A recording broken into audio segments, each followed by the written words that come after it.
Y a esta hora continuamos con más de Primera Página, también analizando información en materia internacional. En esta última parte del programa hablaremos con Andrés Barreto, él es internacionalista directamente desde Bogotá, Colombia. Buenos días, señor Barreto, ¿cómo está? Buenos días, bien, gracias.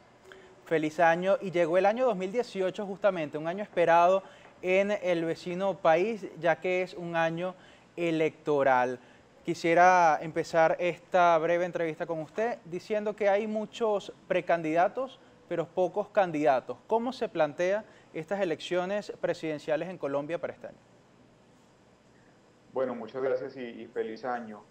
Pues realmente ya tenemos definidos algunos candidatos. Sí que había un partidor de muchos precandidatos, teníamos más de 30 precandidatos, pero ya tenemos definidos, digamos, las fuerzas más grandes, por así decirlo. El centro derecha, representado por el uribismo en un partido que se llama el Centro Democrático, ya tiene su candidato, el senador Iván Duque.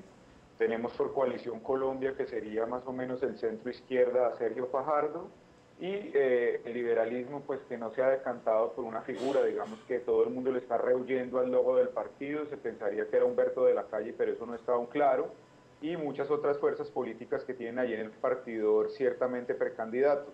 Hay que recordar que ahorita el mes de enero vencen también los plazos para hacer consultas interpartidistas y parece que las fuerzas de centro derecha harían una consulta entre tres personas, Alejandro Ordóñez, que fue procurador en Colombia, Marta Lucía Ramírez del Partido Conservador, e Iván Duque, que es el candidato oficial del Partido Centro Democrático. Entonces, pues hay mucha opción para escoger y esperamos estas elecciones de mayo del 2018 pues tengan por lo menos ya definidas 3 o 4 nombres fuertes.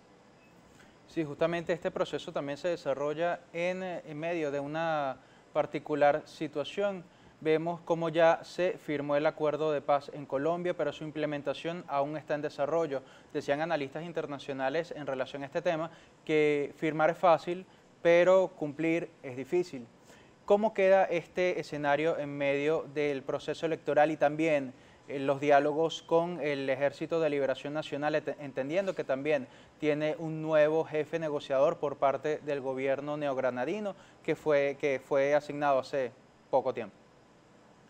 Pues desafortunadamente el tema con las FARC fue algo que se venía previendo de tiempo atrás y es el hecho de que la firma del acuerdo de alguna manera no se logró consolidar y la agenda política en Colombia siempre había estado un poco dividida entre las FARC o la guerra, como se le dice coloquialmente.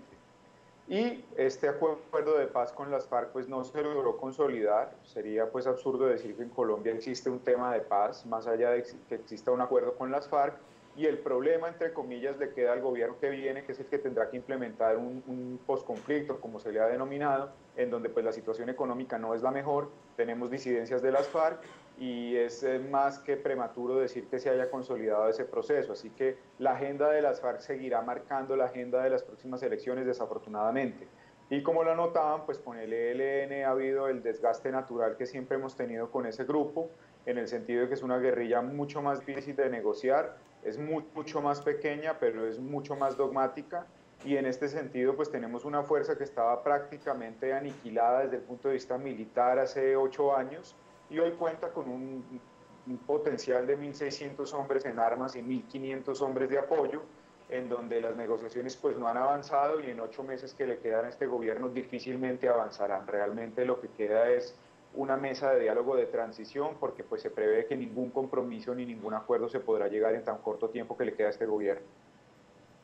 Ya nos preparamos también para estas elecciones y el 31 de diciembre también se acordó el aumento del salario mínimo, aumentó en un 5,9%, quedando en 781.242 pesos para el año 2018. Esto podría tener alguna reincidencia en el proceso.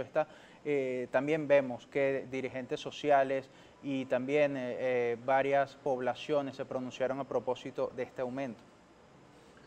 Pues la negociación del salario mínimo siempre es un episodio complejo de fin de año en el sentido de que la negociación se hace entre los gremios y entre el sector productivo, entre las centrales obreras y el gobierno, y digamos que esta vez se llegó a un acuerdo de aumentarlo en ese 5%, razón por la cual el gobierno no tuvo que decretarlo unilateralmente. ciertamente es un aumento, pero desafortunadamente pues todavía es una suma muy reducida y muy inferior a lo que esperarían los trabajadores. En cuanto a cómo afecta esto el proceso, pues realmente no se podría decir que hay un vaso comunicante entre las fuerzas y los actores sociales y esta negociación del salario mínimo. Más allá de que, por ejemplo, el ELN desgasta mucho en la negociación diciendo que hay que negociar con todos los sectores y actores sociales, no simplemente con ellos.